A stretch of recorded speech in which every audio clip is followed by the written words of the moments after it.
చంద్రగ్రహ చరిత్ర. ద్వారం దాటి మందిరం లోపలికి వస్తున్న నారద మహర్షిని చూసి చంద్రుడు కూర్చున్న చోటు నుంచి లేచి ఆయనకు ఎదురుగా నడిచాడు. చంద్రుడి నడకలో ఉత్సాహం లేదు, వేగమూ లేదు. ప్రణామం మహర్షి. చంద్రుడు చేతులు జోడిస్తూ అన్నాడు. కళ్యాణమస్తు. నారదుడు చిరునవ్వుతో దీవించాడు. ఇంకా గతంలోనే కూరుకుపోయి నిరాశగా ఉన్నావని నీ వాలకం చెప్తోంది సుమా.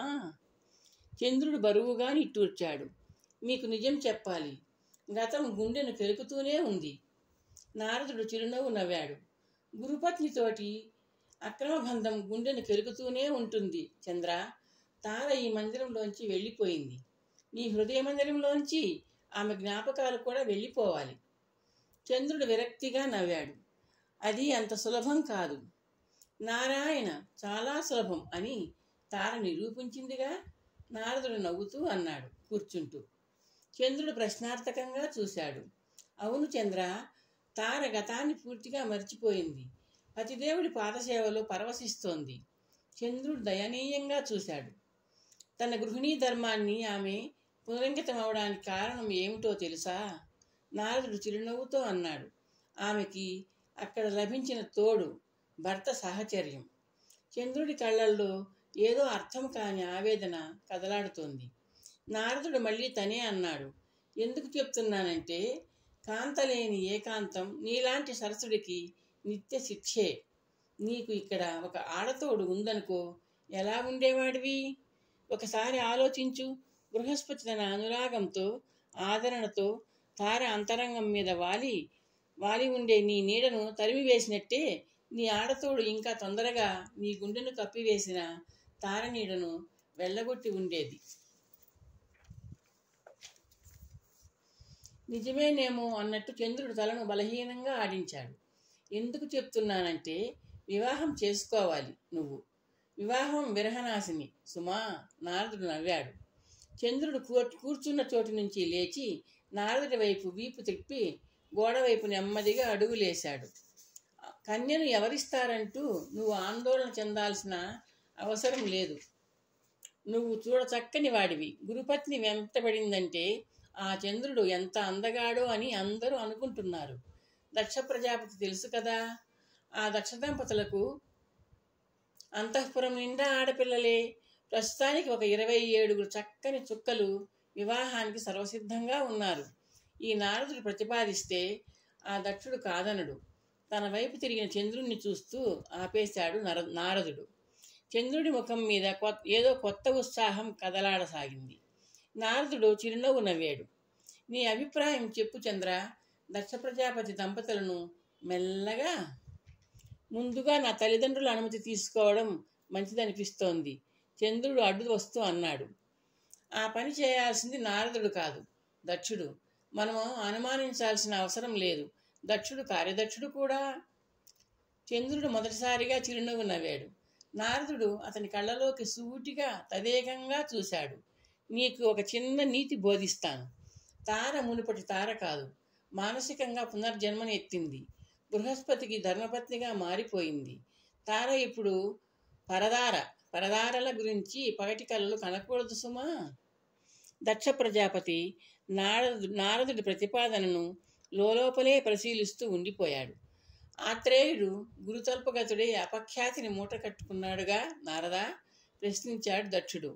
నారాయణ, తల్పగతుడు కాక ఏం చేస్తాడు పాపం. ఆ తార అందాల రాశి. ఆ చంద్రుణ్ణి ఒంటరివాణ్ణి చేసి పైటతో విసిరింది. చివరికి ఆ అమాయకుణ్ణి కొంగుతో ముడివేసుకుని వలపించింది. అయినా ఆ ఇద్దరి పాపాలు ప్రక్షాళనై పోయాయి గదా. నిజమే అనుకో నారదా. ఆ చంద్రుడు మా పుత్రికకు తగిన వరుడేనా? ప్రసూతిదేవి అడిగింది. పుత్రికకు కాదు దేవి, పుత్రికలకు. ఇది నా ఆలోచన, నా ప్రతిపాదన కావు. మన జనకపాదులు చతుర్ముఖుల సంకల్పం. ఆయన సంకల్పాన్ని సార్థకము చేయడమే ఈ నారదుని పని. నారదుడు నవ్వుతూ అన్నాడు. ఇక ఆత్రేయ చంద్రుడు మన కన్యలకు తగిన వరుడేనా అన్నది మీ సందేహం. అంత అందగాడు కాకపోతే ఆ తార అతగాడిని ఎందుకు నెత్తికెత్తుకుంటుంది? అతగాడికి ఒక సుకుమారుణ్ణి కంటుంది. మీ కన్యలు 27 చక్కని చుక్కలు. ఈ చక్కని చుక్కల మధ్య ఆ చంద్రుని చూసి తీరాల్సిందే. బాగుంది. చంద్రుడి జననీ జనకులను గౌరవించడం మన విధి, అది ధర్మం కూడా. చంద్రుడిని మా అల్లుడిగా స్వీకరించడానికి అత్రి అనసూయల అనుమతి, ఆమోదం తీసుకుందాం, దక్ష ప్రజాపతి అన్నాడు. శుభస్య శీఘ్రం, నారదుడు నవ్వుతూ అన్నాడు. మీ దంపతులు బయలుదేరండి, మీకు తోడుగా నేను వస్తాను. అత్రి అనసూయ దంపతులు దక్ష దంపతులకు నారదుడికి స్వాగతం పలికి అతిథి సత్కారాలు అందించారు. ఆతిథ్యం స్వీకరించిన అనంతరం దక్షుడు అత్రితో తమ రాకకు కారణం వివరించాడు. అత్రి అనసూయ ముఖాలు చూసుకున్నారు. మా చంద్రుడు గురుపత్ని గమనంతో ధర్మం తప్పి ప్రవర్తించాడు. తల్లిదండ్రులు తలలు వాల్చుకునేలా చేశాడు. వాని మూలంగా తారకు జన్మించిన బాలుడి పోషణ భారం, విద్యాబోధన బాధ్యత నేను స్వీకరించి తలకెత్తుకోవాల్సి వచ్చింది. అత్రి కంఠంలో ఆవేదన ధ్వనించింది. ఆ గతాన్ని మరిచిపోండి అత్రి మహర్షి, నారదుడు నవ్వుతూ అన్నాడు. తారాచంద్రుల తనయుడిగా బుధుడు ఆవిర్భవించాల్సి ఉంది. అది జరిగింది. దక్షకన్యకు చంద్రుని పత్నులుగా స్వీకరించడం మంచిది. బహువచనం ఉపయోగిస్తున్నావు నారదా, అత్రి మహర్షి చిరునవ్వుతో అన్నాడు. బహువచనమే, మన చంద్రుడికి బహుపత్ని లాభం ఉందన్నారు చతుర్ముఖులు, నారదుడు నవ్వుతూ అన్నాడు. ఆలోచిస్తుంటే మా చంద్రుడి గతాన్ని, వర్తమానాన్ని, భవిష్యత్తును నియంత్రిస్తోంది ఆ చతుర్ముఖులేనేమో అనిపిస్తోంది నారదా, అత్రి నవ్వుతూ అన్నాడు. ఆ విషయంలో నాకు ఎలాంటి సందేహమూ లేదు. ఆ బ్రహ్మదేవుల అంశే కదా నా గర్భాన్ని చంద్రుడిగా జన్మించింది, అనసూయ నవ్వుతూ ప్రసూతితో అంది. మా కన్యలను మీ దంపతుల కోడళ్లుగా చేయమని నారదుడి ద్వారా ఆ చతుర్ముఖులు సూచించారు, అనసూయ, ప్రసూతి అంది. 27 కన్యలు, అనసూయ సాలోచనగా అంది. మంచిదే, చంద్రుడికి ఇంకా పరసతుల గురించి ఆలోచించే తీరిక కూడా చిక్కదు. సతీ సైన్యం చుట్టుముట్టి ఉంటుంది. అనసూయ మాటలకు అందరూ నవ్వారు. దక్ష ప్రజాపతి, మీ అభిప్రాయం మా అభిప్రాయం ఒకటయ్యాయి. కళ్యాణం జరిపించండి, అత్రి నవ్వుతూ అన్నాడు. శుభం అన్నాడు నారదుడు. అందరూ వివాహ మహోత్సవం గురించి ఉత్సాహంగా చర్చించుకుంటూ ఉంటే దర్భలు సమిధులు పట్టుకుని బుధుడు వచ్చాడు. నాయనా బుధా, ఇలారా, దక్ష దంపతులకు నారద మహర్షికి ప్రణామాలు చేయి, అత్రి మహర్షి బుధుడితో అన్నాడు. బుధుడు వినయంగా ముగ్గురికి అభివాదం చేసి ఆశీస్సులు అందుకున్నాడు. బుధుణ్ణి చూస్తుంటే ఈ వయసులో చంద్రుణ్ణి చూస్తున్నట్టే ఉంది, నారదుడు నవ్వుతూ అన్నాడు. తార నిజమే చెప్పింది, బుధుడు చంద్రుని సుతుడే. అత్రి మహర్షి, దక్ష ప్రజాపతి నారదుడి సమక్షంలో ముహూర్త నిర్ణయం చేశారు.